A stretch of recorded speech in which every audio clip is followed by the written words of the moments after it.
மயிலாடுதுறை மாவட்டம் சீர்காழி தனியார் பேருந்தில் நடத்துனராக பணிபுரிந்து வருபவர் வீரமணிகண்டன்.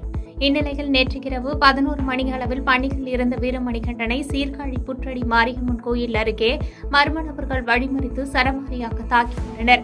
இதுகுறித்து நடத்துனர் வீரமணிகண்டன் சீர்காழி காவல் நிலையத்தில் அளித்த புகாரின் அடிப்படையில் வழக்கு பதிவு செய்த சீர்காழி போலீசார் பேருந்தில் இருந்த சிசிடிவி காட்சிகளின் அடிப்படையில் விசாரணை மேற்கொண்டனர்.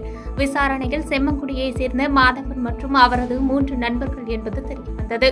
மேலும் அவர்கள் மதுபோதையில் பேருந்தில் ஏறி பாடல்கள் மாற்ற கூறியபோது நடத்துனருக்கும் அவர்களுக்கும் பிரச்சனை ஏற்பட்ட முன்விரோதம் காரணமாக கீழே இறங்கிய நபர் அவரது நண்பர்களுக்கு தொலைபேசி வாயிலாக அழைப்பு விடுத்து இந்த தாக்குதலில் ஈடுபட்டதும் தெரியவந்துள்ளது. இதனையடுத்து சீர்காழி போலீசார் சம்பந்தப்பட்ட நபர்களை சீர்காழி காவல் நிலையத்திற்கு அழைத்து வந்து விசாரணை மேற்கொண்டு வருகின்றனர்.